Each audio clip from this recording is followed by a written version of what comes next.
music. Welcome back to the Masters of Modern, the MMcast podcast. I am your host, Alex Kessler, here with his co-hosts, Ben Bateman. His co-host. Are we talking Alex Kessler in third person now? Is that what this podcast has become? He's become too big for the podcast, guys. No, I'm now like 90s action figure commercial voice man. Welcome to the MMcast with ultimate punching action and $33 per. Well, I don't know. I don't know what things. It is 48 seconds in, and we are already off the rails. All right. Welcome. For those who don't know, we are a podcast release every Monday night. We do modern content. Tonight, we were talking about a bunch of announcements that came out last week by Wizards about the whole schedule of content and product that is coming out this year.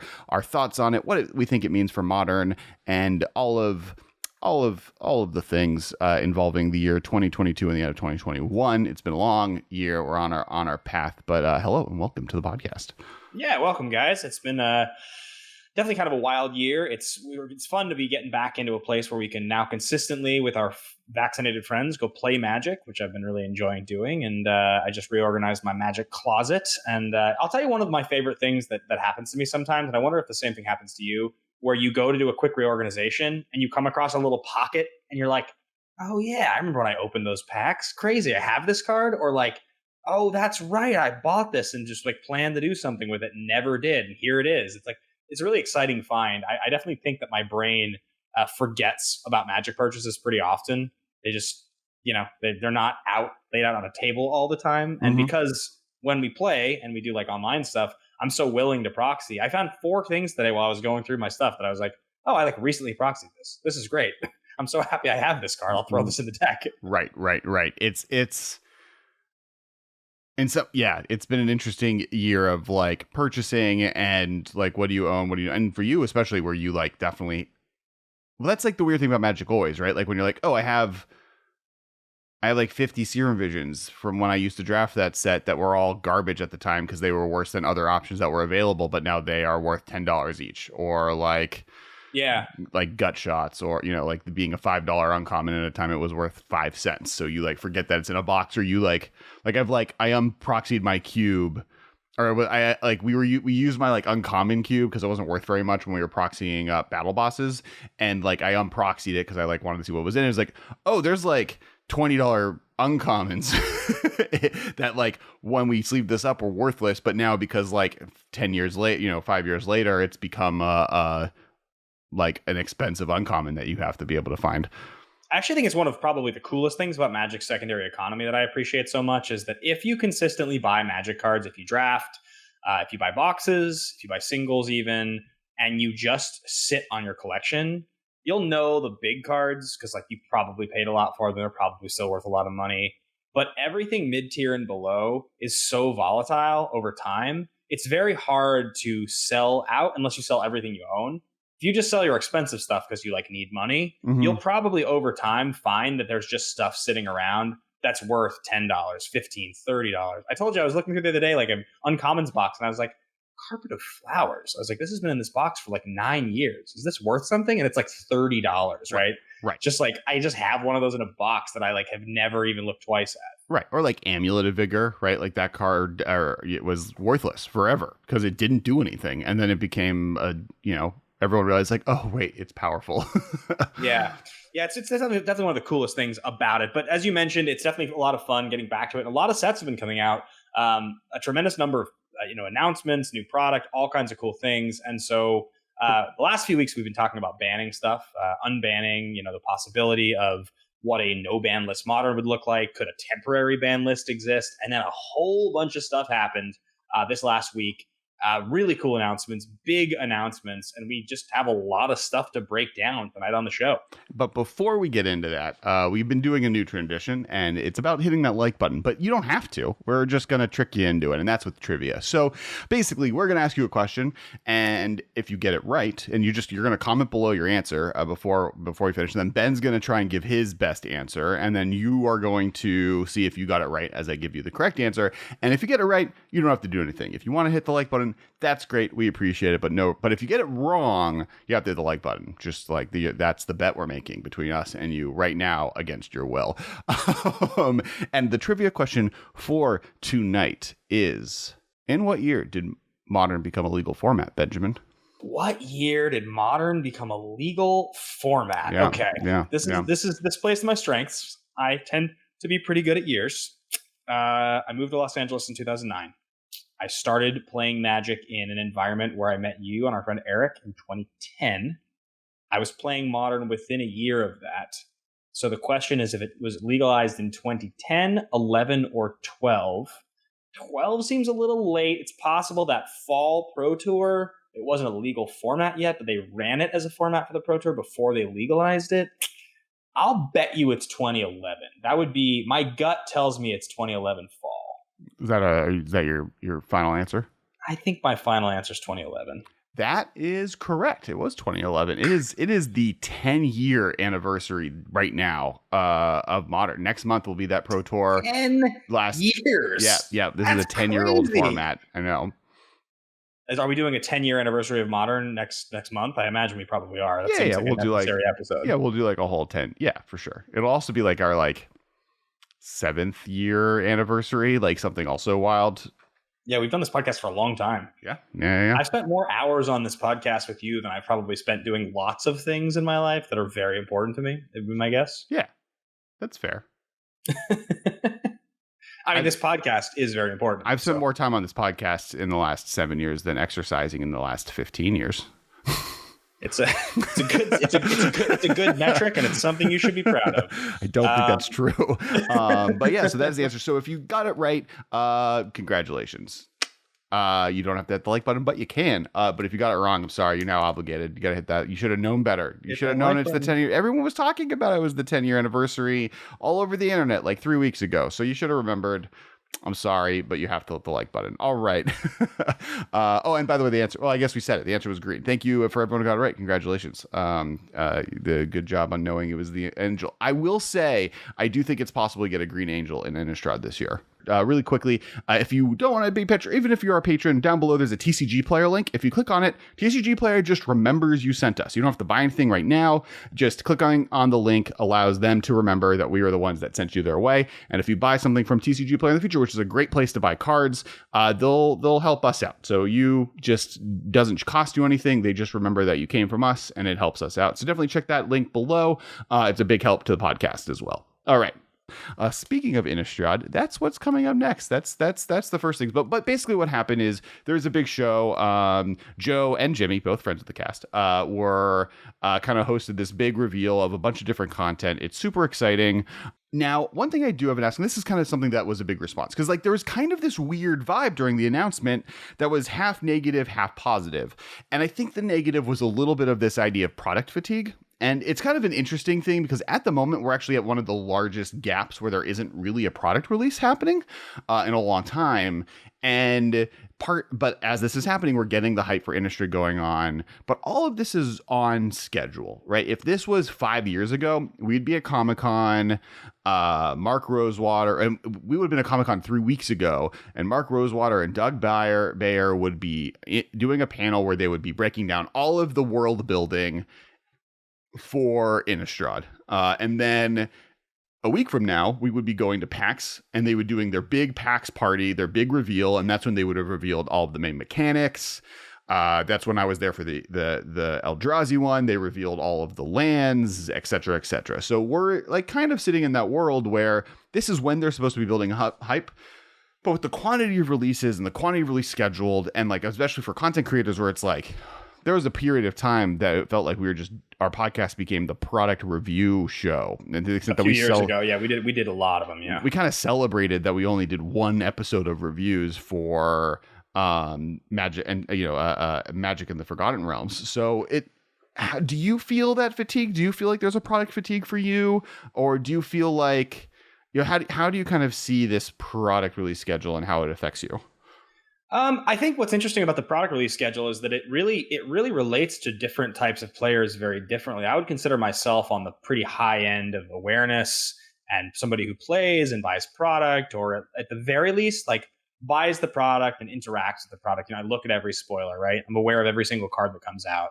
So I think that for somebody like myself, there's not too much product to keep up with, right? That's the first thing I can say. If your goal as somebody who loves Magic is to be aware of all the products and all the cards, and you want to talk about them, and you want to talk about them with your friends, and think about which product you're going to buy, because like let's face it, most players cannot afford to buy at the very least every single product, or really like a large quantity of every product. Like I certainly can't buy large quantities of every single Magic product. There's so many.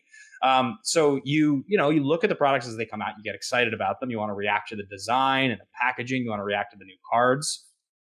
In that sense, I think we're just fine. You and I get to talk about lots of new cards all the time. We get to come up with new concepts and new interactions. I think that's really cool. I even like all the expansive, whether like premium products that come out, secret lairs and things like that. If you're somebody who's not like us, though, and you're not completely connected to the heartbeat of Magic, so you're paying attention to every release, I do think it's a little overwhelming. Now, the flip side of that, the sort of devil's advocate, is that all those premium products I talked about, anything that's a premium release, a re-release, a foil product, doesn't matter to you if you're that casual person. It's not a new product that you're missing where there's a new piece of Magic that you're not interacting with. It's just a premium version of something else that's already out there. For instance, the fact that there are 3 different kinds of boosters that we can buy. The casual person who buys a Magic pack doesn't care. I mean, they care because they want to know which one to buy, but they're not missing something by not knowing which one to buy. They're still going to be happy with whichever one they buy because they're great. The only problem with that is if like someone accidentally buys set boosters to draft with, right? Or whatever, but otherwise correct. Yeah, but I mean, we've done chaos drafts with dumb packs for years, and they're still super fun. So even to that end, if you drafted with set boosters, it would probably still be fun, honestly. The way they are made, I don't think they would work very well for limited because they're all like one color. They're all like thematically very siloed. That's fair. But my point is that in chaos they're better because it doesn't matter. But in like if you're trying to do like 3 packs of a set booster, I don't think it works. But yeah, continue. I think from the perspective of being the sort of that mid-tier Magic person, I don't think that there being the number of products there are right now is a bad thing. I actually think it's fine. It means that when you go to the store, there will probably always be something new, or something coming soon, or that's like there will always be something exciting. So I think my answer to your question is I feel pretty good about it. If I was somebody who wanted to buy like a significant amount of every product so that I could own kind of play sets of everything, it might feel a little taxing. If I was that person, there's a lot of products, right? Like, yeah, I think there's 3 issues. I think one is Magic existed in a framework where every single set was designed for every player to interact with it for a long time. And by that, there was only 4 sets that would come out of a year. And then there was like beginner product that people didn't really need to pay attention to, but it was all reprints. And there was maybe an off the wall format every summer. And then for a while it became that plus a commander product every fall. And like that was pretty easy all the commander product was really easy for most people to ignore because most people can either are a commander player or you're not. And a lot of people most people were not commander players at that point. And I think that all of the other sets, kind of were fitting in that framework. You just had to invest in standard. And what's happened is 2 things have happened. Wizards has started designing product for a wide variety of players. And so there is now a set that is more of a full set that's good for limited and commander players, but maybe not standard players. Or there's a set that's good for modern players, franchise players, and commander players. And there's a set for standard, and there's a set for unglued enthusiasts, and now there's secret layers for people that like super fancy versions of cards, or they want reprints of cards that are easy to purchase. So like there's all of these different angles of attack, and people didn't adjust healthily, I think, to not having to buy everything. Right? Like there was a moment where everyone didn't realize, oh, I don't need to buy every secret layer, or oh, I might need a few commander staples for Modern Horizons, but I don't need to buy into it. I don't need to play that. The other problem is that Wizards is very good at its job. And this, I think, is one of the issues. And so they keep making fun stuff, right? Like Modern Horizons Limited is fun. Time Spiral Remastered Limited is super fun. You look at Commander Legends Limited, super fun. So like, because Limited is one of the most accessible ways of playing Magic, and they put so much effort into that type of format being fun to play, you have that problem, which I think is they're creating a lot of really fun experiences that people want to try, but then don't get to or can't afford to. And I think that's where some of the fatigue is getting. It's also hard.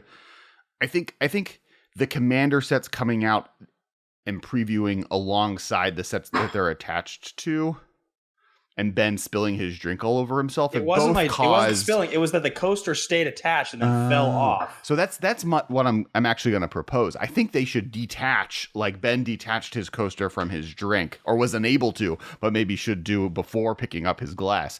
They should detach the coaster that is the Commander product away from the set that is the product set and is your drink, so that you can have them be a little bit delayed. No, but nice try on your metaphor. You completely lost me. No, so yeah, I know. So, but the idea is I think that we need like a month between sets and Commander products that are related. And the problem there is that there's just the next set down the run, right? Like Strixhaven came out, and by the time I really was able to like fully understand what Strixhaven was, Modern Horizons 2 spoilers started. And then Modern Horizon 2 came out. And by the time I was really able to even get Modern Horizons 2 cards that I bought online into my hands, the Forgotten Realms set came out, spoilers were coming out. So I wasn't even playing with Modern Horizons cards by the time that I was paying attention to the spoiler seasons of Forgotten Realms. And that, I think, is where that fatigue comes from. What's interesting to me is people kind of were really harping on that going into this announcement yesterday, but nothing from the announcement was that surprising. Like that was the one thing that I was like kind of flabbergasted by. Like wasn't the announcement just like but same timeline, normal number of products? They just announced the new products. Yeah, that's right. Yeah, literally. Like we have the 2 Innistrad sets. One of them is additional, but it was during a huge gap year that we've had other products fill that space in before. And Commander Legends was that last year.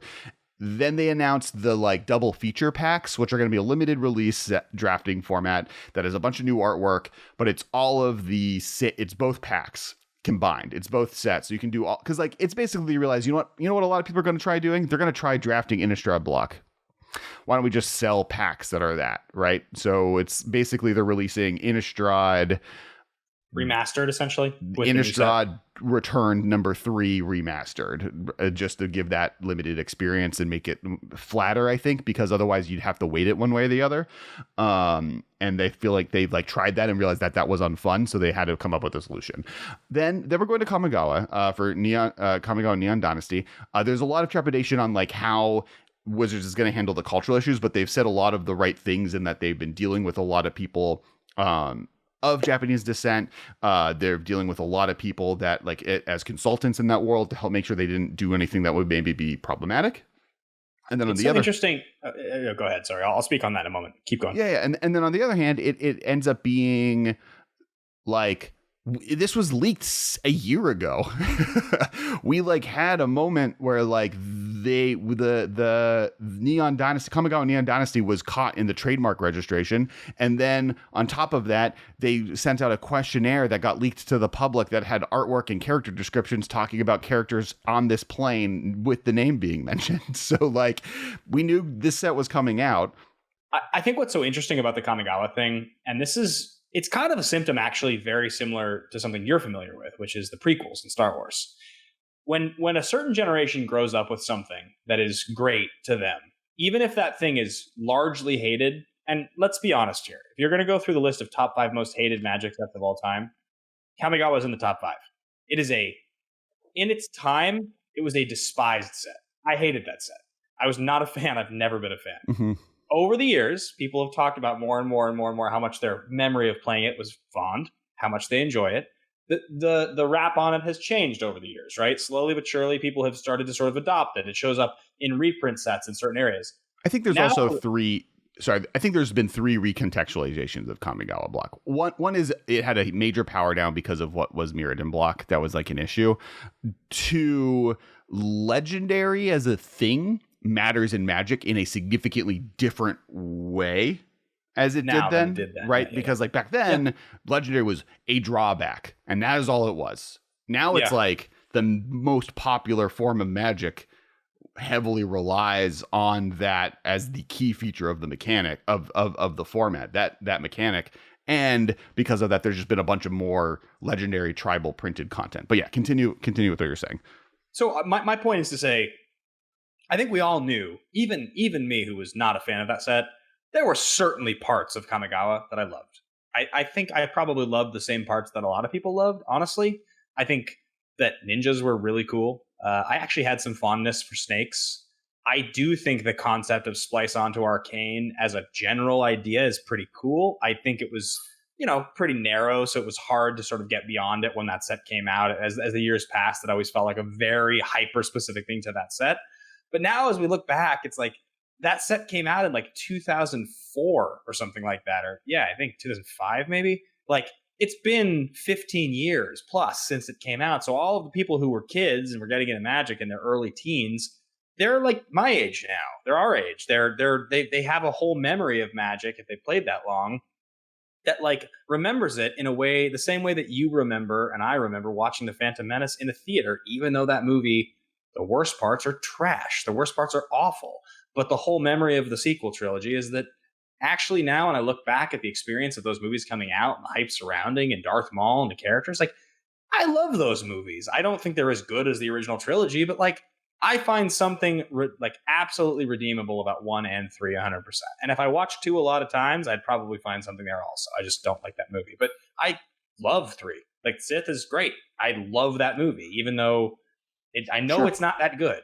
Yeah, I think the contextual that's fair. I do think there is a very small percentage of the Magic community that like was a kid during Kamigawa block. Like that set, that was like famously a low point as far as the population of Magic players. Ago. Yeah, not even a long time ago. More just like quantity of people playing the game post Mirrodin Kamigawa era. One of the reasons it's considered what wasn't considered a major success was because of the dip in player base at that point. But that was partially because you went from Mirrodin, who ruined Standard for a good year by itself. It was another heavy ban period similar to 2 years ago or last year, 2 years ago. Similar to last year. I guess it was like almost 2 years ago. Like Eldraine came out 2 years ago. So similar to 2 years ago. And it was also like they leaned very, very heavily into being more culturally, respectable of what they were basing it on of. So there was a little bit harder to break into content for casual, especially younger players. And then add into the fact of just like mechanically, Legendary was super parasitic and unuseful everywhere else. Splice on the Arcane was super parasitic and unuseful everywhere else. Samurai was just Bushido was just a reduct version of Rampage, which is not like a mechanic that I'm ever going to write home about as something that's fun. Rabid Wombat, or anyone? Like Chump Toad, right? Or like Chump Toad or whatever is the actual card. Like you just get +2/+2 if you're blocked is like a boring mechanic. Sorry for Bushido fans. I think like that's one of the greatest sins of Kamigawa is how boring the samurai mechanic was. And then ninjutsu was cool, and that's why they keep bringing it back. And these are just purely the mechanical qualities of the mechanics. So like I think it's just like a weird mechanic set, but because of just commander and other things, legendary creatures have mattered so much more. Specifically, you could push me over with a feather if Splice, and I guess talking about what I think is going to happen in Neon Dynasty, like predictions, I think that we are going to get Splice back. Like Splice fits so perfectly into like the hacking Splice, the hacking part of Cyberpunk, right? Like there's no way that we don't have like, I think it's going to be on instant and sorceries. I think they're going to learn their mistake and not do Arcane. And it's going to be like Arcane was this old Magic version of this, but they've been hackers since 1,000 years ago because they've been splicing this whole time. And now splicing is like hacking into spells and the systems. I think ninjutsu. I think ninjas and samurai and all of those tropes are probably going to come back. I think, but I'm mostly excited about the tribes. And I think the big thing that I think is going to be cool is spirits. I think where modal dual face cards were the through line of last year, I think it's going to be a tribal focus this year, and I think it's going to be humans and spirits and demons are going to be the spirits, three. I would say all three of those. Demons probably the least of the three, but like they're all very popular, and everybody loves tribal. Right? Well, demons like, are popular. There's no tribal demon decks, but there's no tribal. But I mean, like we played a game of Commander on our Monday stream that we do every week on Twitch, and one of the people we played with brought out an Urza's Incubator, and I was like, I mean, I know that's a pretty commonly played card, but like growing up for me, that was a card I loved. That's an Urza's Destiny card. I had that card. I like wanted to build all the tribal decks because of the fact that that card existed. Mm-hmm. And like, so dating back to my earliest memories as a Magic player, I definitely feel that idea that when you push any tribe and you go in that direction, it's very exciting. And right. Yeah, if that's go ahead. And like with the standard environment we're walking into, spirits were like, and it links back to last year, right? Spirits were a big part of the Lorehold tribe, Lorehold College in Strixhaven. There was also spirit content on Kaldheim. And so there's not a lot of spirit stuff on Zendikar, but fine. But I think there are some spirits in the set. But like Innistrad's obviously filled with spirits, right? That's the main blue-white tribe of Innistrad and ghosts and stuff like that. And they kind of will be in both sets. Spirits were the main mechanic. That was the main tribal mechanic of Kamigawa block. Beyond all of the classes, that was like soul shift and all that stuff. Right. Yeah. There's entire mechanics around it. And the next sets, which we'll get to in a second, New Capenna is like, I feel like there's got to be spirits there. We'll talk about that in a second, but it has. I do want to ask you really vibes. quickly before we move on, and this can relate to any of the rest of the conversations. Technology and electronics in Magic design, as it relates to the various sets, is actually like a little bit more rare. That is a controversy. Yeah. They like to dip into like the sort of like Stargate, that type of sci-fi where like an ancient civilization had brilliant technology, like that whole thing, Wakanda, right? Like they are so far advanced that anything that has to do with like a very, very, very deep heritage that just has to do with really advanced technology, that is fine in these stories. But like the idea of people in buildings with computers typing on keyboards is like not really a part of Magic. Like and I don't think that's what we're going to get. I think we're going to get like Minority Report, in the sense of like there's going to be or kind of the Azorius, right? There's going to be glowing ruins on a wall, and I'm going to be like using magic to like interact with what they're saying to like scan sense. A room or whatever, right? I think because we had some of that stuff in like there were magical computer screens on Kaladesh and Aether Revolt. Yeah, I was going to say that's the set that when I think of. Right, like if I think of the different sets, like you have Mirrodin stuff because there's like very technological stuff with those sets and Sunburst and like that feels mechanical, and then you have the Kaladesh stuff. Those are the ones that really kind of jump out. But by and large, like tons of Magic sets don't even begin to touch anything electrical unless it's like lightning. But like like circuit boards and computers. Well, is like, but even like, and this is some. So this was a complaint, by the way, of the thing is that there was kind of a heavy amount of sci-fi because we have Neon Dynasty, we have Warhammer as commander products, and those are like mechs with guns and spaceships and 40K. Swords. 40K. We have the Unglued set that we're going to be adding on. I have a picture of it here. Unfinity. Unsellable? No, it's called the last Unset like blew through records. I know. You all love it. It's called Unfinity, and it's like a the Jetsons in space carnival show. Like everyone's going to the moon for a vacation in space, like a Art Deco space style. Not Art Deco, but and there's like, hopefully we can put like the artwork, but I'll hold this up here. But it's got like bright, vibrant colors, but it's like a space theme. It's a Buzz Lightyear. It's like Buzz Lightyear era, turn of the century sci-fi. It's kind of like Galaxy Quest a little bit. More. Honestly, I mean, in like a cheesy movie that's terrible, Pluto Nash. Ah, as a deep cut, like silly sci-fi from like the turn of the century. That was like a really deep cut. Yeah, real deep cut. Like Tomorrowland at Disneyland, like not the movie, but actual Disneyland Tomorrowland. Like swirly sci-fi, like blasters, but like they're like bulbous, like Marvin the Martian, Space Jam, real kind of silly, corny, like The Fifth Element. I hate you. He's terrible. Wow, that's the hot take. Ben's coming in. Comments beyond just the liking trivia thing. If you could please comment about how wrong Ben is about the movie Fifth Element. He said it was terrible. That's just blatantly false. Not to mention like top 10 movies, favorite movies of mine. So upset. I know you're tilting me. I had a whole point about sci-fi. Oh, okay. So we have that, and then also.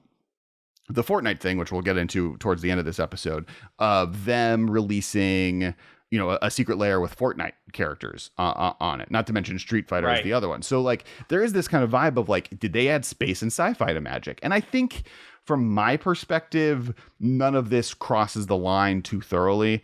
We'll get into my thoughts on Warhammer and the secret layers and Lord of the Rings and stuff in a bit. But I think that like, especially with Kaladesh as the framework, I don't think we're going to get anything in Kamigawa Neon Dynasty that's that different than what we saw in Kaladesh. I think it's just going to be a lot rainier.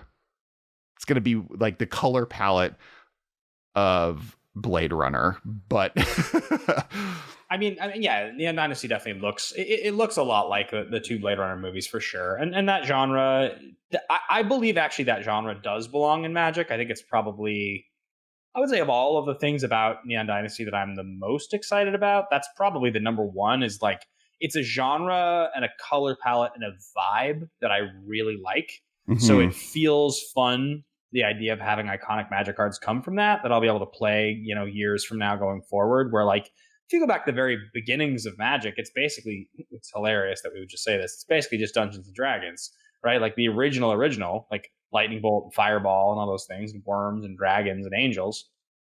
That's what it comes from.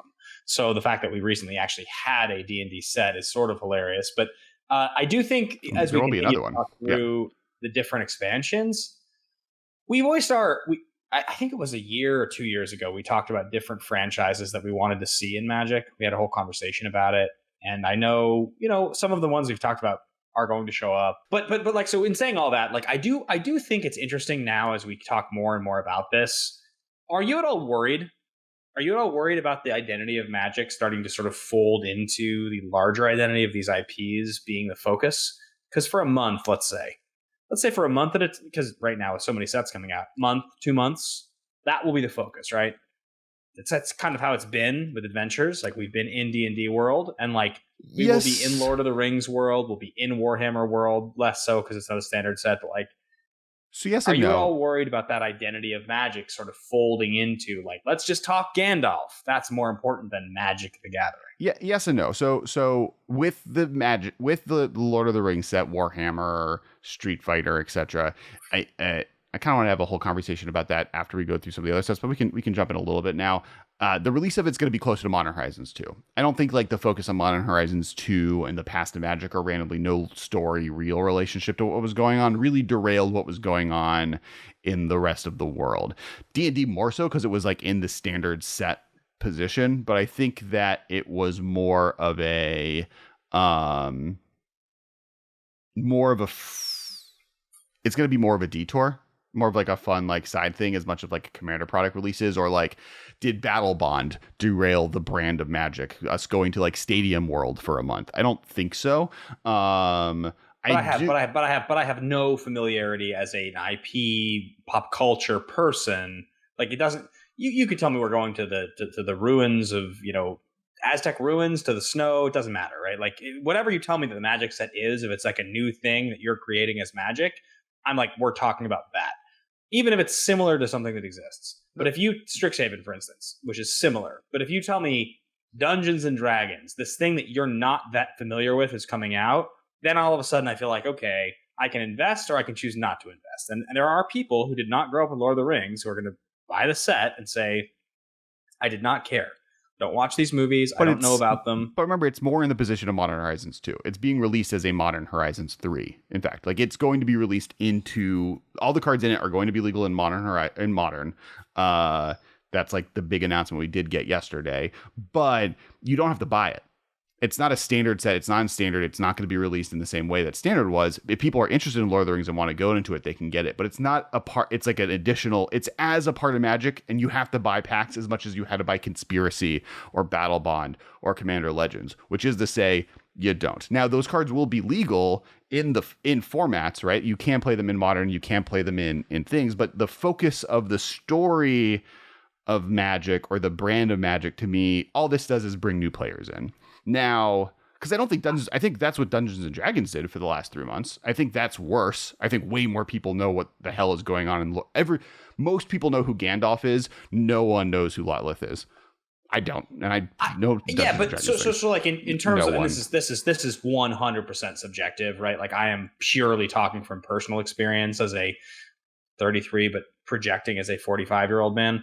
But like purely talking from what I understand, that's an inside joke. I feel like Dungeons and Dragons is as close to Magic in the common zeitgeist of the world as any IP that exists. Like most people, when they think of Magic the Gathering, the closest thing they could say to it, that they would say it's probably like. But that makes it worse. Described it. Well, but let me finish. Sure. Like we've described it a million times to people, right? As like it has some real relationship to Dungeons and Dragons in terms of like the theme and like the sort of characters and things like that, right? Whereas like Lord of the Rings is the other one that I would use to describe. But I would say that if you ask, we use this all the time, 100 people in a random room, what are they more familiar with the IP of? Dungeons and Dragons or Lord of the Rings? Like it's gonna not even be close. But I think that's worse.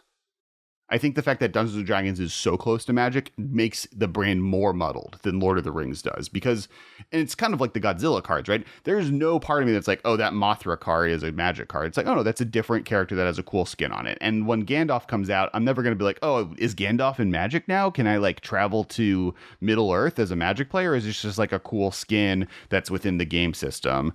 Versus Dungeons and Dragons, where I think a new player that doesn't know anything about either might be confused why their new favorite character, who's this old blue planeswalker that summons spirit dogs, can't show up in other stories of this game he's now playing. Right. So I think to respond to that and sort of add to my point in the first place is that's actually why I think the D&D design is probably the safest of all. And I think they're pretty smart over there. So I think like I think the fact that it is muddled and that it's close to a new player is actually a positive. I'm not worried about the fact that like they're buying D&D Magic packs and they actually don't technically know the difference. Like I think that actually is kind of good for Magic. And I think your point about Lord of the Rings being an expansion set that is not in standard is also important, because I think if Lord of the Rings or any licensed set was to be released into standard, I think it does muddle. But here's the thing that I think about. Standard is incredibly important to the lineage of Magic, but by today's standards right now, no pun intended, like standard does not feel important to me in the same way that it used to. I know it's, but standard is also partially the release schedule, right? Like it's how that product is released into the world. Like every LGS gets it, it's printed for a full year. There's not a limited supply. It doesn't go like it stays in print for much longer, right? That when you say a standard set, yes, it means the format, but it also means a distribution model that isn't true for like a Modern Horizons or even a Jumpstart. My question there is like, if somebody who walks into a store and says, I'm going to buy my first packs of Magic cards. I'm talking to you, okay? You're behind the counter. Hey, I heard from some people, Magic's awesome. I want to buy my first packs, and I would like to play. I just want some starter stuff that's really fun, right? What should I buy? I'm gonna say, you're a new player, never played before. Here's like whatever new player product that now exists, because Wizards is doing really good at coming out with new product for new player. If you're like, oh, I've been playing, I want to see what the new set is. Like, well, they just came out with this Lord of the Rings theme set. Do you like Lord of the Rings? And you're gonna be like, yes, because I'm in a comic book store. But actually, let's have this conversation, because actually you're onto something interesting. So I'm gonna respond to your first point. I don't want the like intro player pack. What do players who are like good at the game that understand it buy? Like what would they buy if they wanted to like get into the thing that everyone plays? What's that? Sure. So there's probably two things. It's either this commander set here. This is the most popular way to play. It's like a multiplayer format. It's not for tournament play. If you're looking for something more tournament play, we recommend probably buying a box. Just recently, the most recent set is this really cool one. It's like a time with Lord of the Rings. Do you like Lord of the Rings? And then you answer yes or no. And if you say no, great. Well, the last set that came out right before that was this really cool set. It's about demons who are gangsters in New York-esque Art Deco side world. And there's all these different gold factions that you get to play these 3 different color things all together. It's really dope. Here's a box. Or your answer is, oh, I love Lord of the Rings. Great. Gandalf's in this set. Buy this box. I actually love Lord of the Rings. I've seen those movies a million times. So if I buy this box, I can build decks of this and like play weekly tournaments with this box. Yeah. Cool. All right. I'm in. You're now a Magic player, which is the point of these licensed products, right? Like which is fair. And I do feel like the distinction between like 10 years ago, the distinction between standard product and expansion product was like, it was night and day. It was literally like it was black and white. Like there was no like similarity. But the conversation we just like pretended to have does prove the point, which is that you can play a format that is competitive with a Lord of the Rings product, probably, because cards are powerful now. And like, you could you won't be able to play standard. It is Modern Horizons 3. Like, for all intents and purposes, it is an affordable Modern Horizons 3. I mean, the big complaint people had with Modern Horizons 2 was, oh, it sucks that this pack costs twice as much for a pack, making all of the cards in this extra expensive. Lord of the Rings is going to have that problem. It's going to be maybe it's going to be $5 because it's covering the license, but it's not going to be a $12 pack, and it's going to go directly in the Modern, and Gandalf is going to be in it. And is it cool that Gandalf is a Modern? I'm pretty hyped. As far as I'm as hyped as the Godzilla ones were, right? And like the fact that I could get a non-Godzilla card version of it, they've already announced that they can do that. But like, here's an example. My buddy Kip, he is at this point my longest friend. I met him the day after my bar mitzvah in 7th grade. He transferred middle schools. Literally, it was the week before he did a tour. I was like, oh man, this kid's cool. I can't invite you to my bar mitzvah this weekend because that's weird. And then he like transferred schools the Monday afterwards. March 19th, 2001. I only know that because of my bar mitzvah. Longest friend, still friends with the guy. Can't get him to play Magic.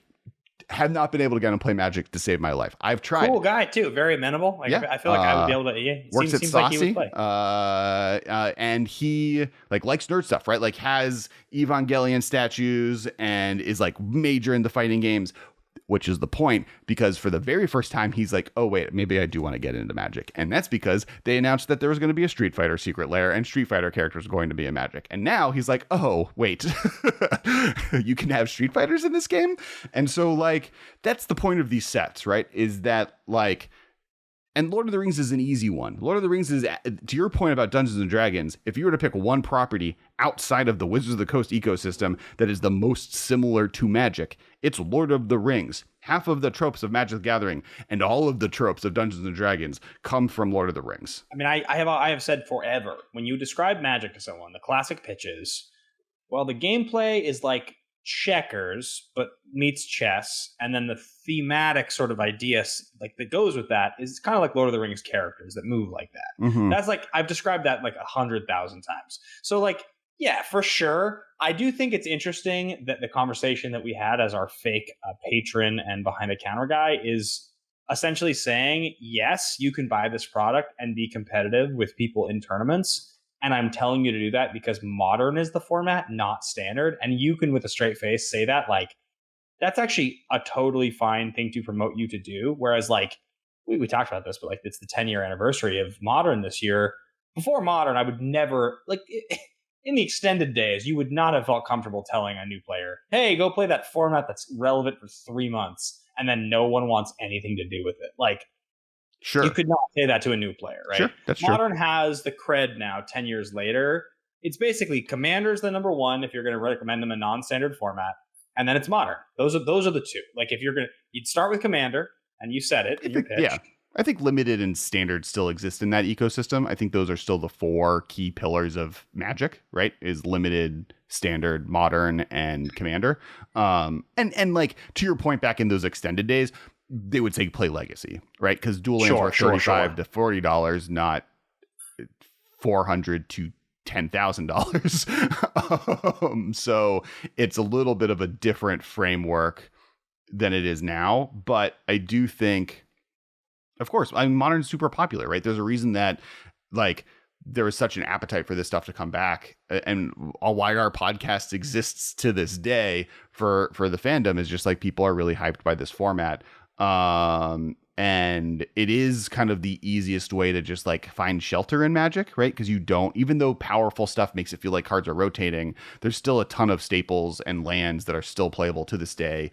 Like Cryptic Command is still a major format staple. So like, I think there's like levels on both ends. But I think to your point on like these sets coming out, people want to be able to play with the cards they're buying. And none of the sets that seem to come out are really that. The closest that are the secret layers that are limited drops that people have their issues with. Now, the good thing about the Fortnite one is that the Fortnite one is skins like Godzilla. All of the cards that will be in the Fortnite set are just going to be lightning bolt will be blaster, and it'll be like look like a gun, but it'll be like one red. It'll have the like the Godzilla text underneath saying lightning bolt, and it'll just be flavored like a blaster. I don't know anything that's happening in Fortnite, so take everything with a grain of salt. So like all the cards that they're going to come out with are going to be reskins of Magic cards, so you don't have the Walking Dead problem. That's not true of the Street Fighter one, though. Big like, okay, you didn't react to this the way you reacted to Walking Dead. But I think part of that is just like people have like seen what Walking Dead did and are fine with it. Wizards has also officially announced that all cards in the secret layers will be either added to the list as is licensed or with Magic versions of them. I also think that like Walking Dead as a popularized IP started on AMC in 2010, and Street Fighter as a popularized IP started almost 20 years earlier. So the same exact thing of nostalgia is true, which is that like it's been around for longer and has been like it's already had its cycle of like, oh yeah, there's like tournaments of this that like happen where people follow it, and like, you know, there are arcades in major cities where you can play this. Walking Dead, while it was a comic book in the mid 2000s, got popularized really in 2010, 2011, the same time as modern. Like the whole, like, I guarantee you in 15 years, Walking Dead Part 2 for Magic will be a big hit because like people who grew up or like loved this will have nostalgia for it. But it was a giant bloated IP that did really well and had tons of people watching, and that's the reason people had such issues. It wasn't. I mean, yes, the card availability thing was a concern. It was. I'm not going to say it wasn't, but like. But Wizards has also addressed this, right? Like they're saying we can now reprint these cards, and even the Walking Dead ones were allowed to reprint based on the systems that we've established. It has more to do with the fact that like, when this happened, Walking Dead wasn't cool. It was like it was a like not very like hip thing to be a fan of at that point anymore. I mean, for God's sakes, like I did an after show podcast and interviews with the cast of that show for like 2 or 3 years, and by the time this came out, I was already 1 to 2 years removed from doing either of those things because it was not something I like wanted to do anymore. Mm-hmm. Like, right? Like if this had happened 2 years earlier, I'd be like, oh my God, I can't wait to talk about these cards with the cast and like break this down on a show because I'm still doing this. Like it happened strangely late in a really uncool time, and that's why people reacted the way they did. It just kind of sucked. I think there's also like there's a chunk of people that like if this is really a thing that's going to break Magic for you, they quit during Walking Dead and like fine, like the whole whatever Commander's Quarters blow up thing happened as well, which was super problematic. I think like. There's also, I think they're just seeing more. Like, I think the Dungeons and Dragons thing plus what The Walking Dead actually ended up doing throughout its like life cycle through Magic, or as it's doing right now, kind of gave more of an alleviation on people on what this could all look like. Because like the Dungeons and Dragons set, the Forgotten Realms set was great, right? Like it came off really well. It's blended into Magic totally fine. It didn't break anything. Godzilla also was super successful. Though interesting enough, I think Godzilla did hurt Ikoria from first glance because you kind of lost the Pokemon influence that was going on. Like I didn't realize that this was the Pokemon set until like a year later, which is what the companion mechanic was, because I was so focused on like, oh, this is the Kaiju set. There's Godzilla creatures, not like remembering like, oh no, this is also the like catch cool creatures set. That and like the mutate being of evolution, right? Like that's like it was their version of evolving in Pokemon. Really? Yeah. Oh yeah. Ben's learning that now. Yeah. Ikoria is the Pokemon set. You have evolution and mutate. You have companion, which is like your one chosen Pokemon. That's like, you know, like Pikachu is to Ash, and you're like and it's like kind of your starter. You start the game with it. You have like weird, cool hybrid animals, like a turtle gun or, you know, and like stuff like that. And yeah, it's like the Pokemon set.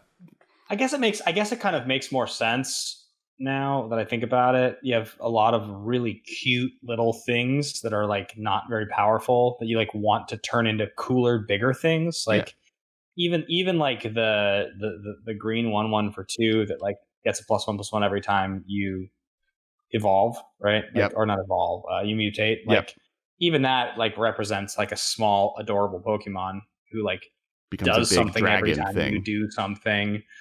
Yeah, it's actually and the companion thing's actually the biggest part, which is like you start the game with this Pokemon. Like that's the thing. Yeah. But like having to pay so much to even get access to your thing kind of invalidates some of the idea, which makes sense that like it's Magic's take on it, right? And like the reason no one got it is because they're also not allowed to say it. And it's like kind of maybe the other end is why they did the Godzilla thing, is to let them get even more under the radar on that, because Godzilla was this like almost bad fit. Like it's not a bad fit because the monsters were big, but like most of the things that are kind of more there's even a giant legendary turtle that goes fast, right? Like there's like, which is a Pokemon thing. But like they like made it feel like giant Godzilla things, but the flavor of what's going on doesn't fit Godzilla as much. Just it does a little bit. I don't know. Yeah, it's cool. It definitely was kaiju, but also had a lot of the other feels to it. So, but yeah, fun fact: Pokemon is the set. But to the licensing thing, the one thing I also wanted to bring up, and this is something I said on Twitter, there's a lot of people who are okay. So let's have the Fortnite conversation. People seem to be very unhappy that Fortnite, or like they just think like Fortnite is a joke, right? The fact that this is being added to Magic is the silliest thing on the planet. How dare they? This is so cheesy. This is only a thing that kids like. And for the record, can't play Fortnite. I don't know how to build things. I like Apex as far as those type of games go. But and I've been playing a lot of Splitgate recently, actually, which is really good. It's I highly recommend it. But then they sit there and they're like, but Warhammer is fine. And I think that if your opinion is that Warhammer, and if you don't like either, we just had a long conversation about the value of licensing these products. They're advertisements, and they're not going to break the game that much. But I think if you are okay with Warhammer but you think Fortnite is a dumb include, you should recontextualize or be a little bit more self-aware that they are comparable, if not Warhammer, maybe even a little bit worse, of additions to the fact that Warhammer is going to be a commander product versus a skinned Secret Lair set, additions to Magic, because it has mad get off my lawn, I'm an old man vibes to me. Like the problems with Fortnite that people have. Like I don't think Fortnite being added to Magic in the way that it is as a Secret Lair. I think my complaint about the Fortnite as a Secret Lair is that this could be a great entree for kids to get into Magic, and Secret Lairs are not the best way to get kids into Magic cards. Right? Like a Secret Lair is good for collectors who know what's going on. And the best way to get kids in the thing is to come up with a property that they either can get access to or their parents can realize that they can buy for their kids. And a Secret Lair isn't good for that. I think that like the difference between, any one property becoming or like thing, meme, quote, whatever, becoming notable because people paid attention to it and wanted to engage one time, like as this is a thing I care about, versus something that requires autonomy from the audience to like engage and become invested in. They're like very different things. And so the sort of get off my lawn thing you're talking about, which is Fortnite is this kids thing. It's so silly, but like, yeah, my 7-year-old cousin loves Fortnite, and he's dumb. He's 7. But all those people, all those 7-year-olds and those 6-year-olds, those 10-year-olds and 30 and 50-year-olds who like Fortnite, because they all do from different, whatever, they engaged. They made profiles and they played it, and they got excited about the skins, and it was important to them. It is important to them. And whether or not it will be in 5 years does not matter, because it required more than watching a video on YouTube for 2 minutes, right? Like, if you watch things on TikTok for a little while and you stop, you are the problem, which is like not the problem in the sense that you are actually a problem, but like to the guy that complains about these sort of things, you are the person who's like, I'm going to consume this and act like it matters until it doesn't matter. But if you create content on TikTok and you watch and you interact and you comment, you develop and build it and actually engage, it makes it more important. And so I think that Fortnite occupies the same space that most things do, which is not like a YouTube video that people got t-shirts made of for 3 months and then cease to exist, like a brand. Like an actual experience is what it is. And so I think that's where it's like, I can't get that upset with Fortnite getting to Magic because it's so popular. And the people that do it, they have to engage and they have to play it and make profiles and actually become familiar with it. I have never played Fortnite, Yeah, I mean, and I know plenty of people that have. There's a reason that Fortnite merchandise, like toys, shirts, whatever, are topping lists on sales every year, right? I don't think anyone doesn't understand the popularity of Fortnite. I think their point is more that it's like, because it's a little bit more juvenile focused, it doesn't belong in the world of Magic necessarily, which just feels gatekeepy to me, I guess. And like, to your point, the best way to get people to play Magic is to get people to try Magic. Right. The biggest barrier to entry for me getting people in my life to play Magic is the first time of getting them to play. The second one is that I can't let people win when I'm teaching them something, which makes me a bad teacher of things. But the first one's the bigger problem, not the second one. I'm perfect. And with Fortnite, like, this is going to get people to play. My point before of like, I wish this was an easier entree for new players, it still stands, right? Like, I wish this was a dual deck. I think a Fortnite dual deck, or even like 2 Fortnite Commander products, would be a much better use of the game. The cool thing with the Fortnite thing, though, is also that likely we will get Magic characters like Jace and Chandra and Liliana into Fortnite as skins, which will be the biggest advertisement for Magic as part of this deal as possible. Really.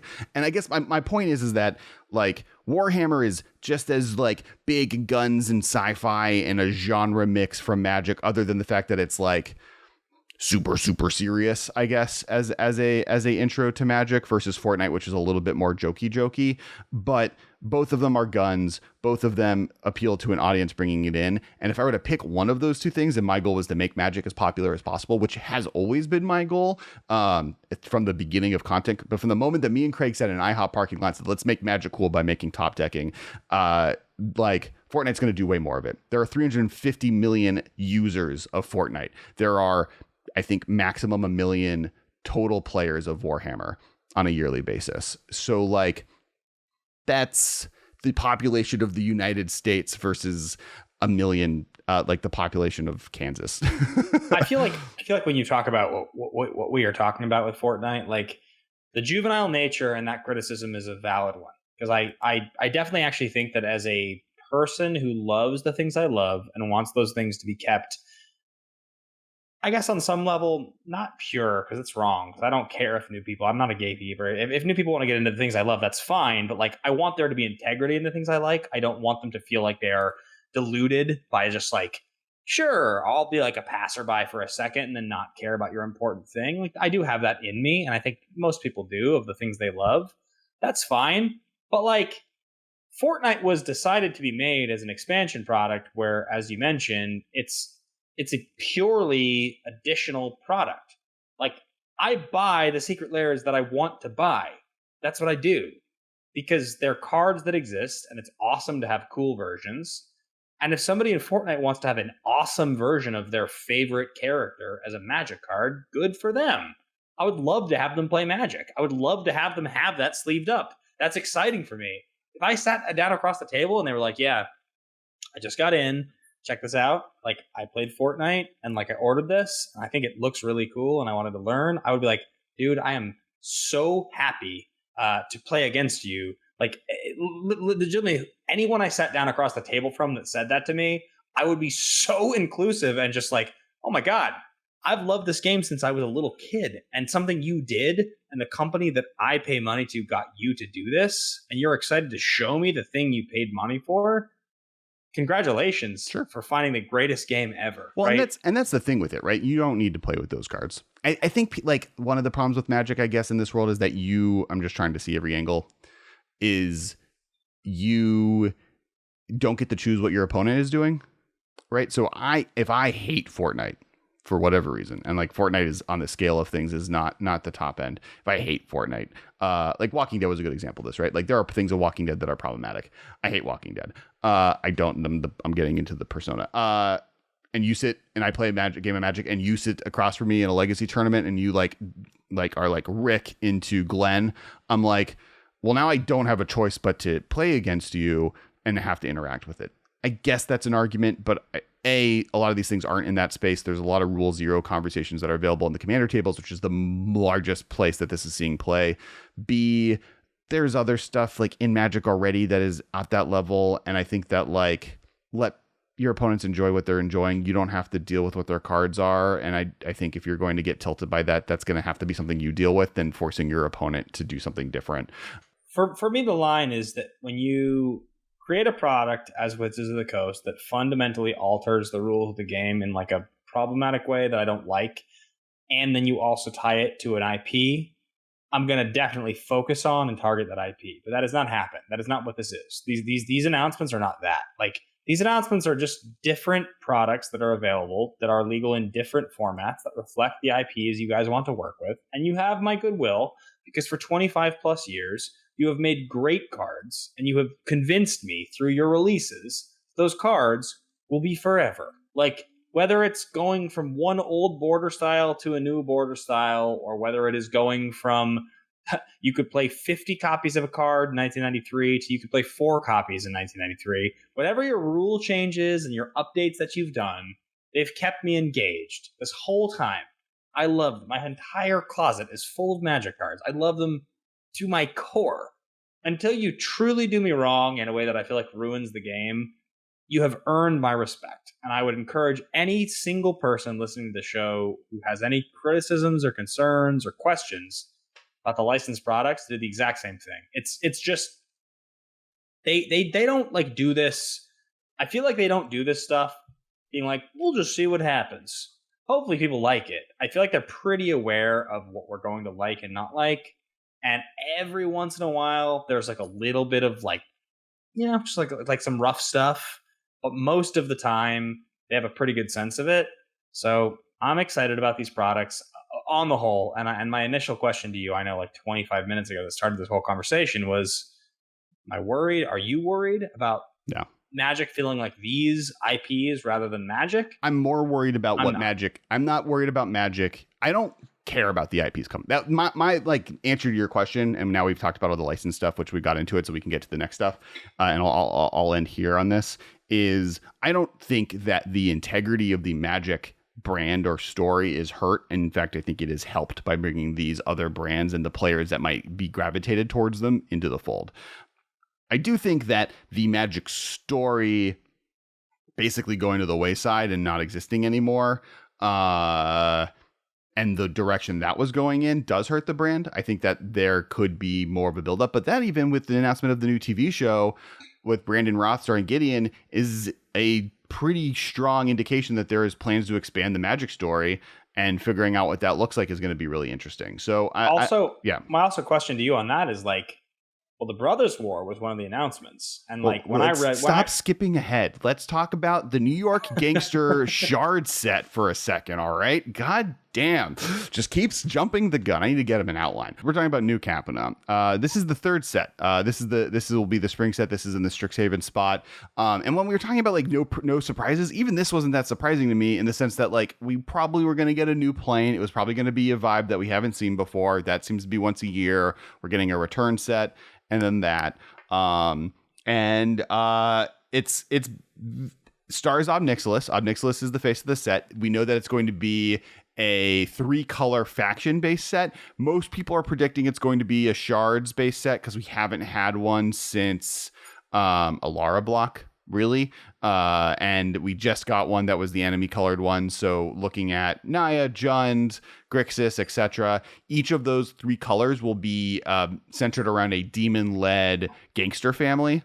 So it's meant to be like the 1930s Art Deco New York Chicago gangster run bootlegging world, and that's kind of what all the artwork looks like. Ob Nixilis will be one of the things. It also is a plane from Elsbeth's past, so a lot of people are theorizing that this is her actual home plane, though that is a little bit of a retcon because her home plane was supposed to have been destroyed by the Phyrexians and supposed to be a little bit more knighty, though she did go to Bant and so could have learned her more knightness from Bant and started somewhere else. So, but it's possibly this is Elsbeth's home plane.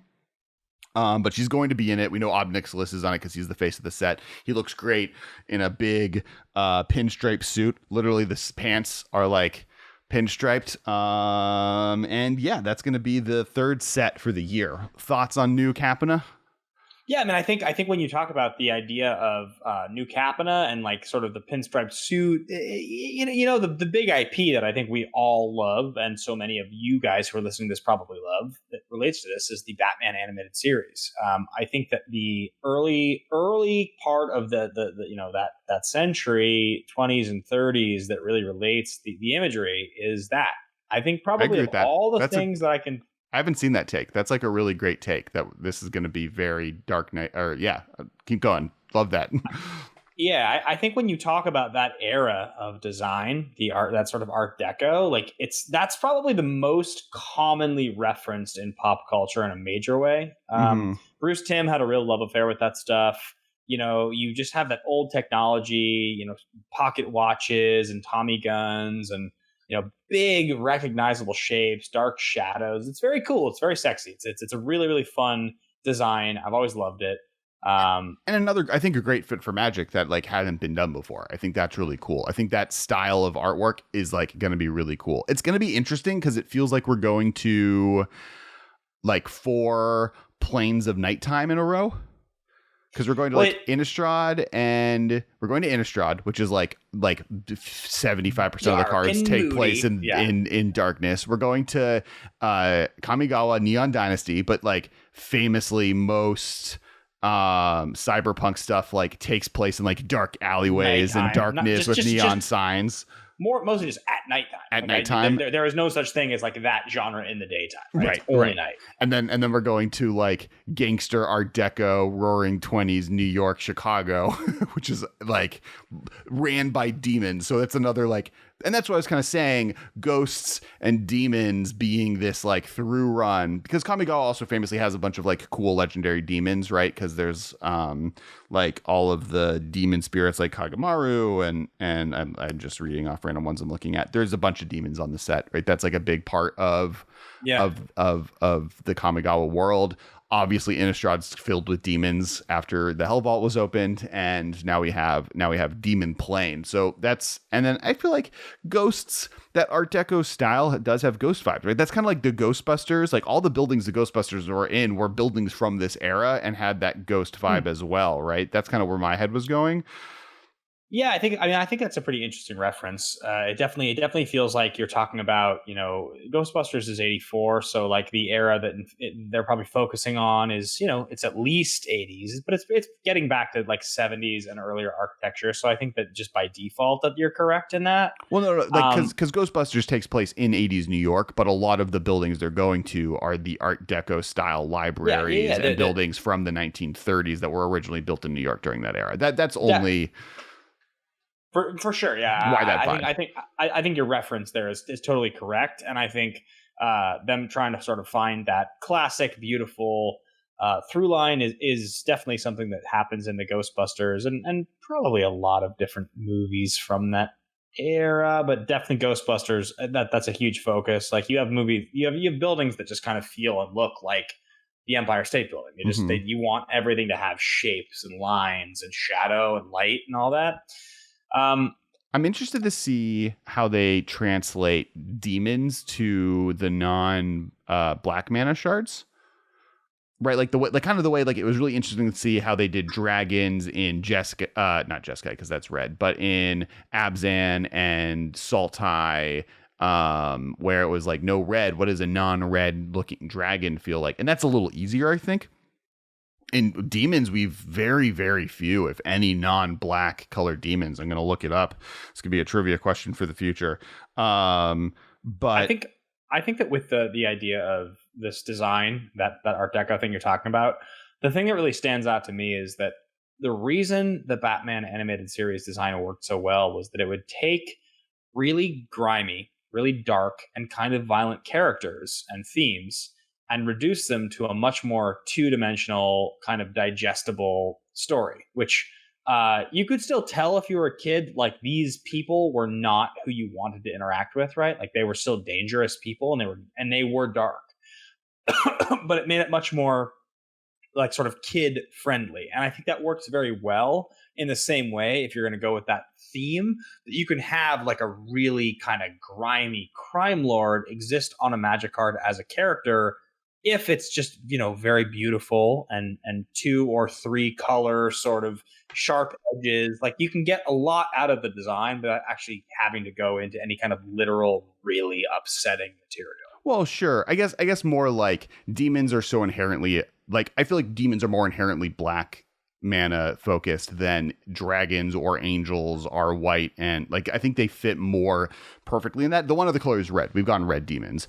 So, but like, what does a Bant demon look like? Or what is a Bant's demon's vibe? Like an entire gangster family. That is one thing that like makes me feel like it's possible that it's not it's not shards, but it's them doing every black adjacent shard.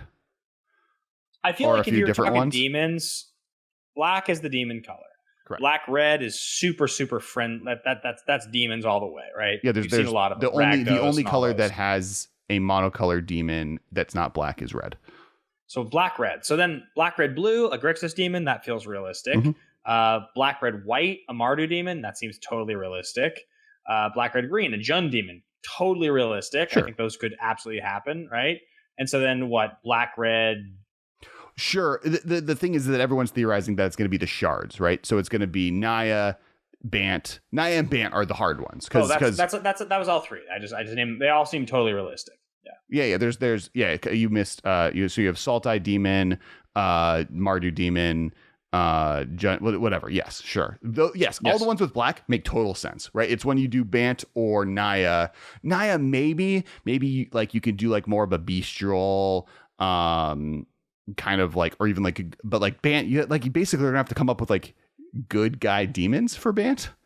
I was saying black red, anything black red based. I named the other 3. Those all to me are like slam dunks. But I think your point there about Bant is that if you get rid of the red, the familiar color, it does get a little bit interesting of trying to find the identity that actually feels like it makes sense. No. Like, sorry, you're misunderstanding.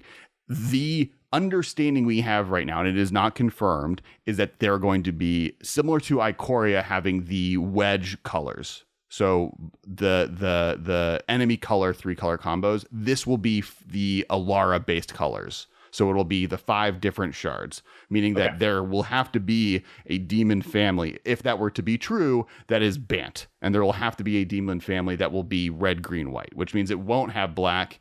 And one of them won't have red even.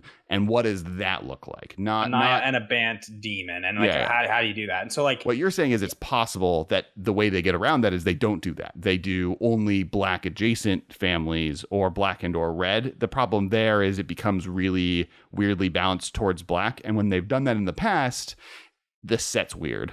I think the issue there is that, like, let's say we're describing a Naya demon in the way you are describing it, which is like sort of bestial, right? Like it's got like the aggression and the power of like a beast.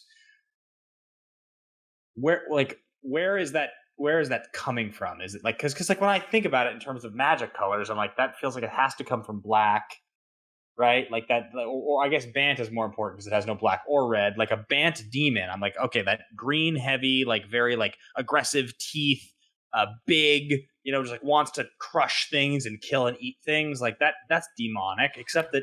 Oh, I think red, like gardening demons, right? Like I think that's the only like chaos. I think you have to leave into the chaos. I think you have poison ivy basically, right? You have poison ivy as a demon because poison ivy is pretty Naya-y, right? She's really a vigilante for plants, but is willing to kill people for them. She's like much more on the hero side. She's just the hero of plants, right? I actually like your design there with that, like poison ivy. I think it's like a fun idea. What about like the boastful demon, the big green, like I am covered in gold and riches, like I just like own the forest demon, like that kind of feels like I could like the really huge ego. That feels like green. You could base it in green. Green probably of the colors. I would say white and green both actually feel like they could have a demon that makes sense, but I like the green design because white just feels like an opposite of black in terms of design, whereas green feels like it has a bit more of a unique flavor. Right, I think Naya is possible. It's Bant is the one that I'm like, and the only thing I can think of is gargoyles. Like they are like the protector family like pseudo cop, but they're literally just like gargoyle style, like misunderstood maybe, but like that's the only like, because they're basically demon, right? Gargoyles from a plot like physicality perspective have all of the features of a demon, and maybe that's the way you do it, like where they're the good guy demons, but they're like cursed to look that way. So having the blue in there, that's the intellectual side of the character. Yeah. And then having the green in there is the sort of fuller bodied, like that's that boastful thing. So like if we're going to combine that sort of boastful, big green, powerful thing with intellectual, and then you try to throw in white, which is like order, I think you would probably take some of the prideful stuff that goes along with white as the opposite of black. The like, I'm a powerful demon who has some relationship to evil, but I'm that good. Mm-hmm. And I think that with the green ego stuff, it could also be religious, right? Like that's the other, like thinking of mobster movies, like if all of the demons are just mobster families, there's a big part of the mobster ethos centered around Catholicism. So maybe that demon family, the Bant one, is just the Catholic ones. Okay, this is really dark, but this is what I like for this. It just hit me. You're combining like blue hyperintelligence, white order and lineage with green power. You're literally like the old money Ivy League white families that show up in like movies where they're just super corrupt and like way going back to like horrible corruption. That's the demon where they run the world in the most corrupt, awful they're like ways. They're the Rothschilds or whatever. Yes, yeah, they influence elections. Mm-hmm. Like they're like that family where you're just like, oh my god, you're the real evil in the world. Like that's Vance. Okay, I can deal with that too. That sounds sounds cool. I'm like kind of into that actually. Okay. All right. We've solved it. If we can come up with it tonight during this podcast, I feel like Wizards was able to figure out something over time. And I think like the religion one angle works also for Naya, right? Like I think both of them could like really like a lot of gold and glitz in that world, I think. Or like the other one Naya could do is like run bars, right? Like run the speakeasy side of things. Because red gives you like partying, a really nice, like chaotic partying fun. Yeah. Well, like red white has that like romance angle to it, right? So like you could lean it, and so does green to some extent, like life being created. So more of like a romantic side of demonicness, maybe. So okay, all right. I've talked us into this being a possibility. I'm sold. I'm this honestly, new Capenna and Neon Dynasty Kamigawa are the two sets of all of the announcements that they announced that I'm most excited for. Okay, so then Warhammer comes out. We kind of talked about that already. It's going to be a commander set. It's probably the thing I'm least excited by of literally everything on the list. Like I already like for the Dungeons and Dragons stuff, I like adjacently know what's going on. I read the Dragonlance novels, which don't take place in this world, but like even like the cool colored dragons like did it for me. I know nothing about Warhammer. Zero content other than it's fun to paint. So like zero motivate. Like, but so moving past that, let's talk about, and this will be the last thing we talk about tonight, Dominaria.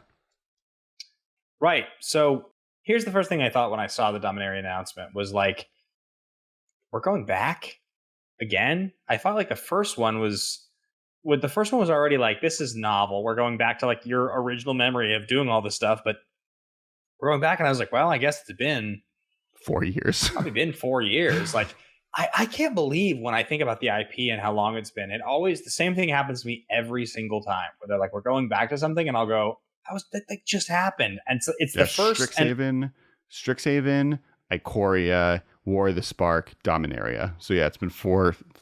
I guess it's been 3 years, but it'll be 4 years and a month by the time we come out. Yeah.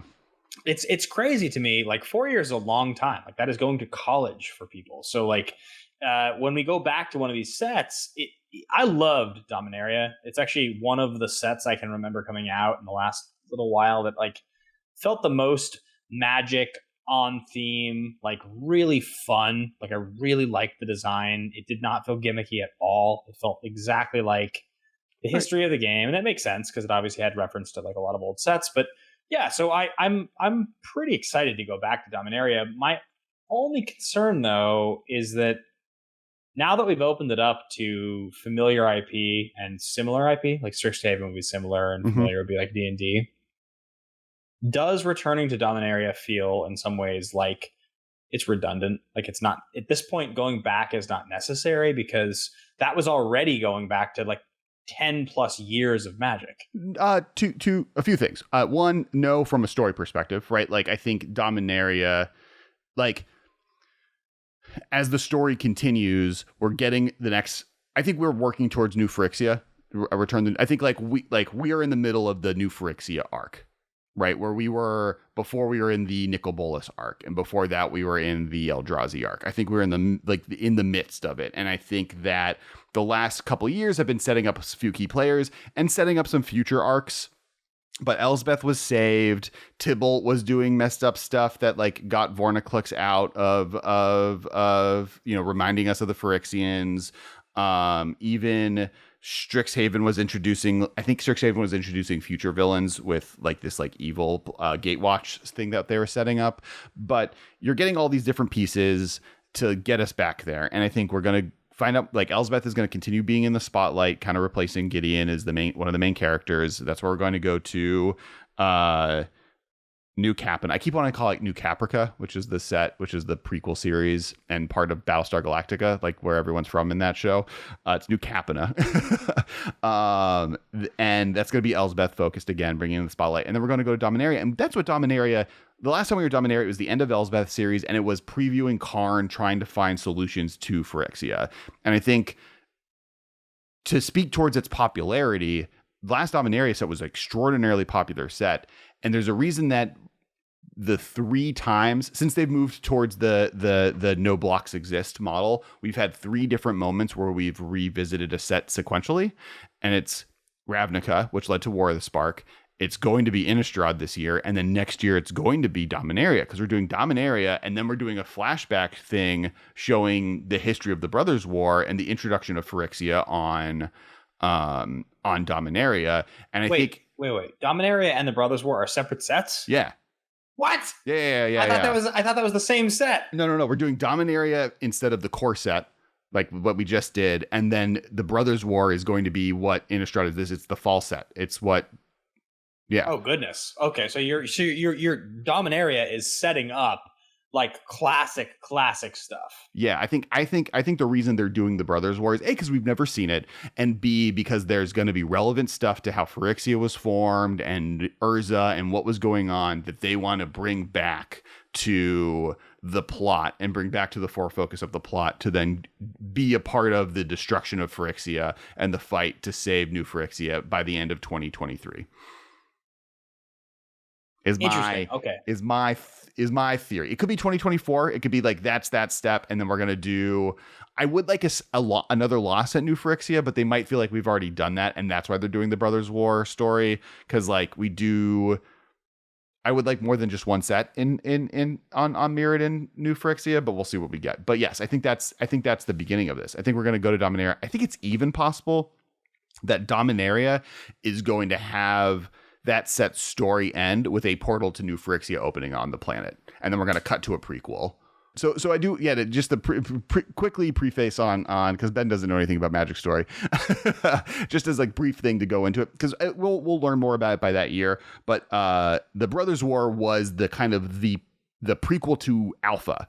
Like, you know, when you like build your fantasy world, often fantasy creators will have like an epic old civilization that existed before the time of where your stuff is taking places. It's why in Dungeons and Dragons and other stuff you can like find cool old tech. So the Brothers' War was part of that prequel era, and it's the fight between Urza and Mishra. And a lot of people have been asking for a new Mishra card for a very long time, because the one that exists currently has rules texts that you can make work in Commander. And Jules Robbins, who now works at Wizards, a friend of the cast, had one, which was really cool. But it mentions having 2 cards with the same name, so it doesn't work really, really well.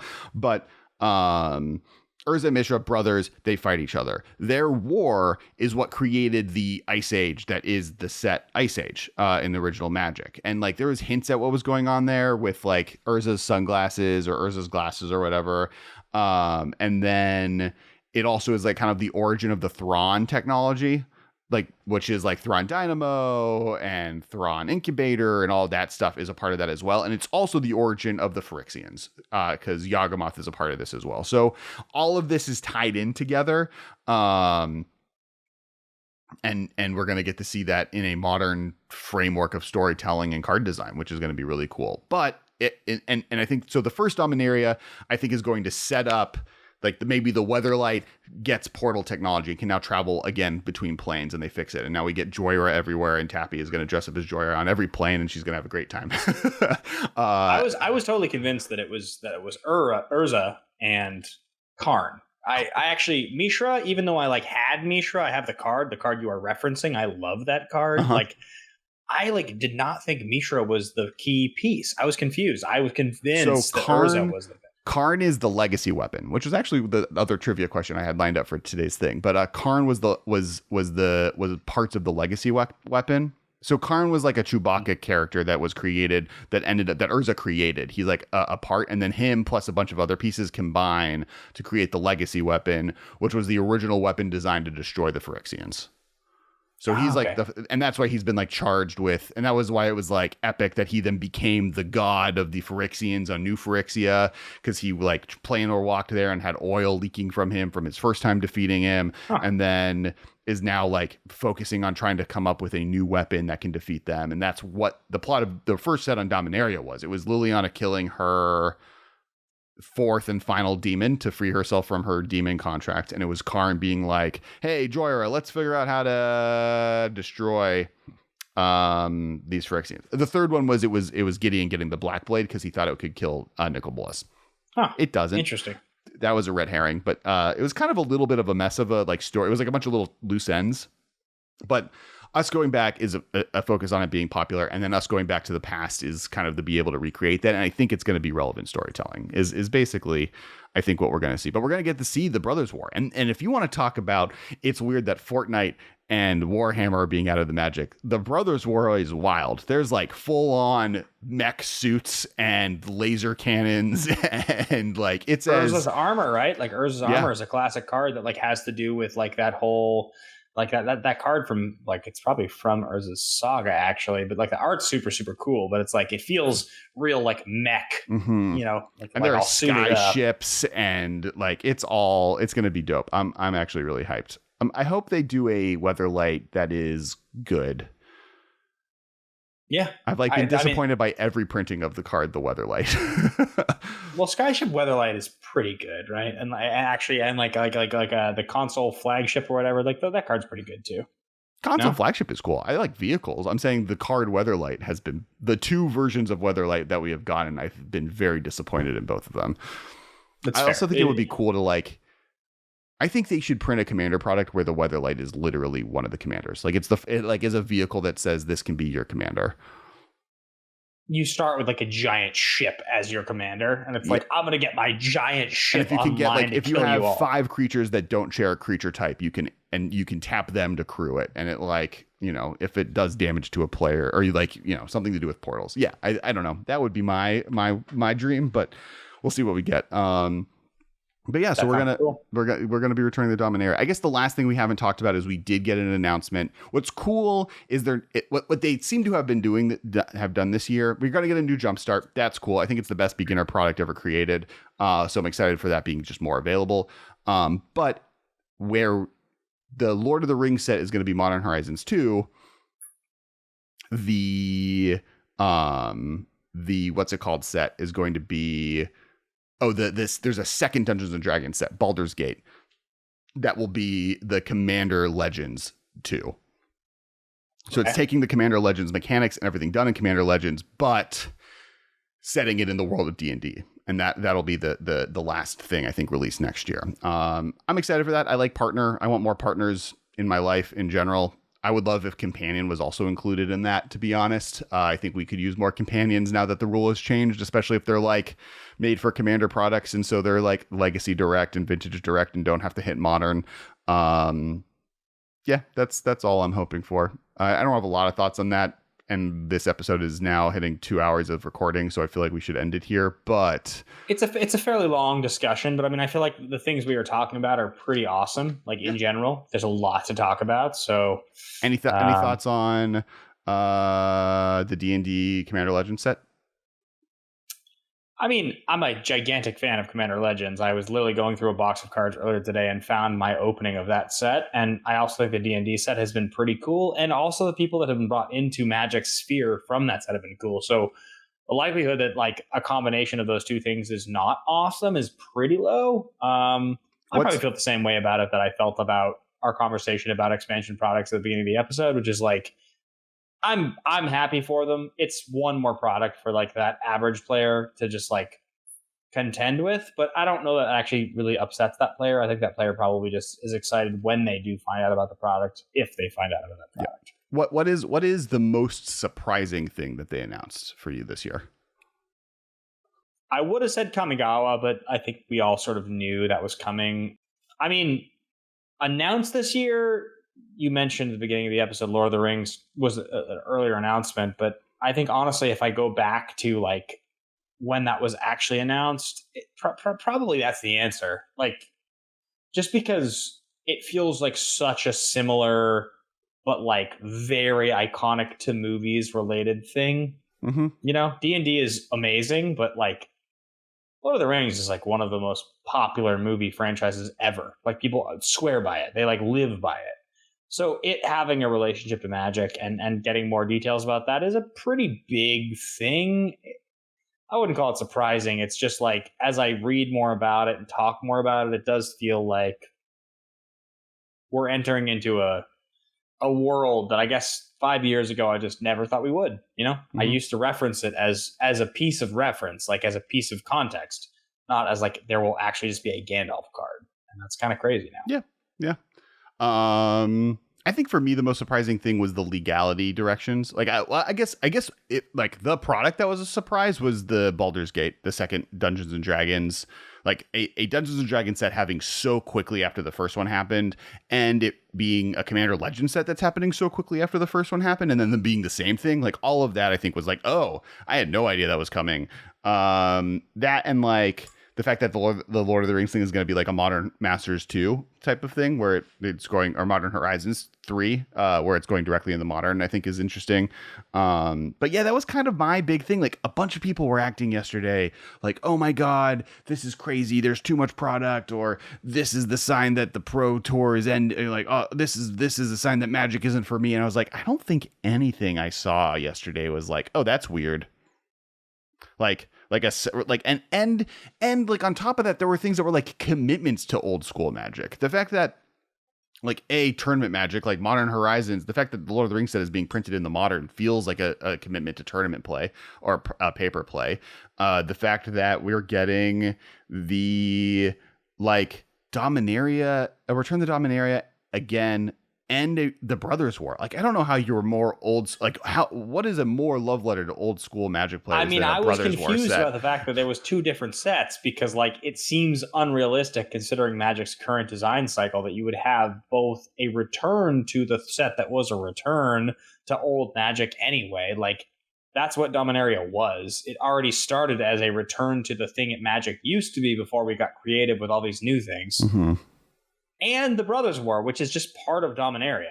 Like, it's just part of the same story.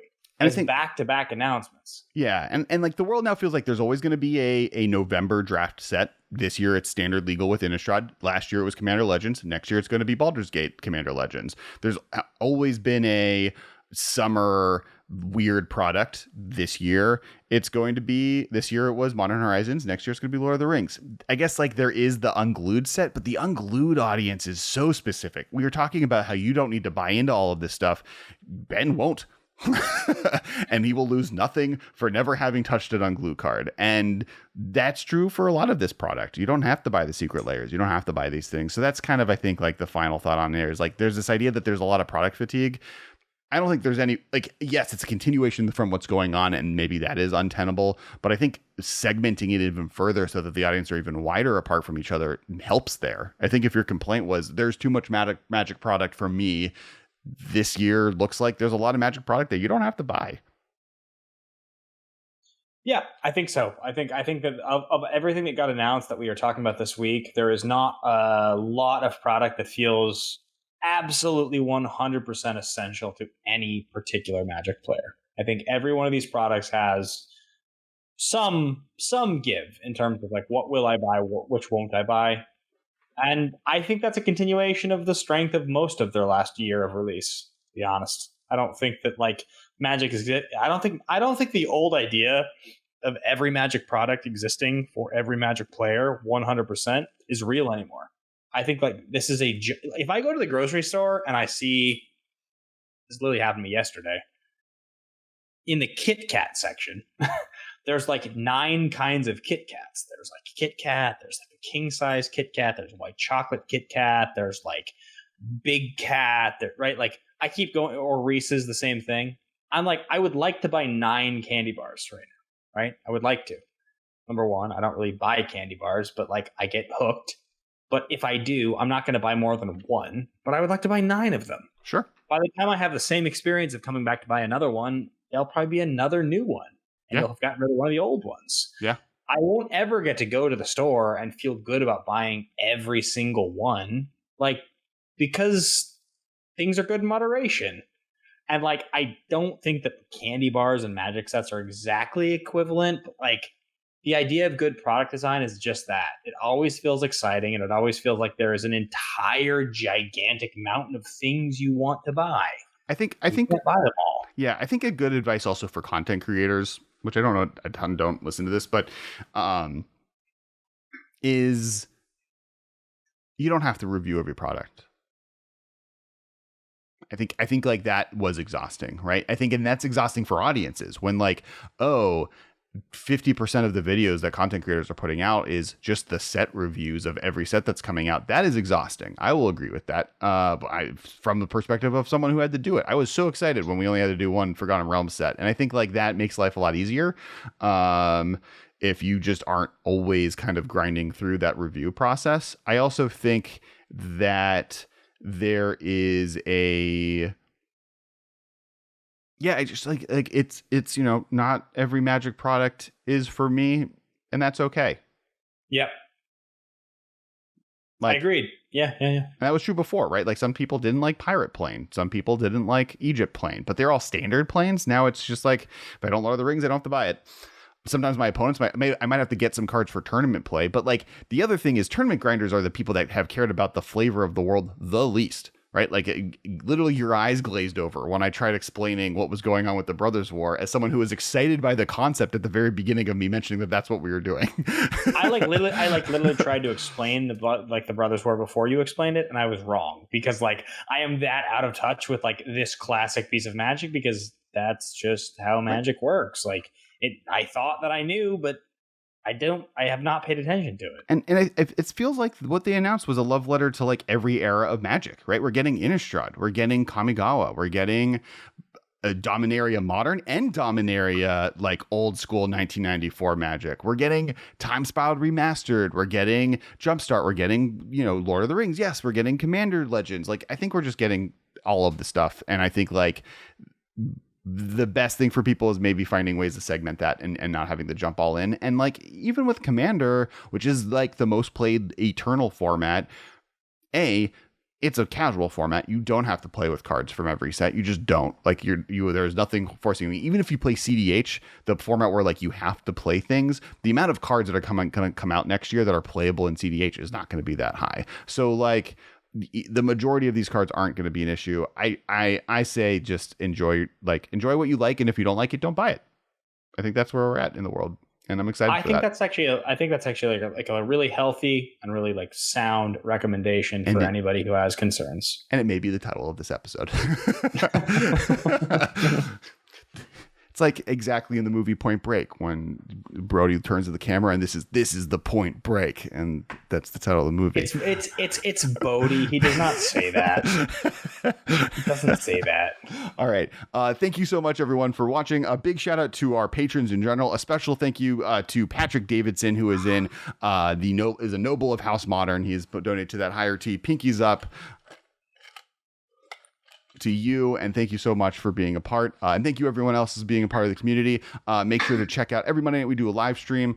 Tonight, if you're watching this on Monday, we have MTG Girl and Casual Jake, both from TikTok and Twitter and Magic and other content creation on. It's going to be a great game. And we have a bunch of other stuff coming down the line. Thank you so much for all the things. Thank you for commenting and hit that like button. I'm sorry if you got the answer wrong.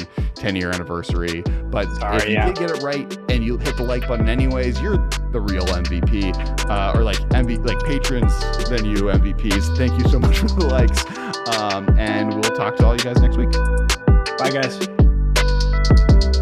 This has been a production of Time Traveler Media, sending podcasts into the future.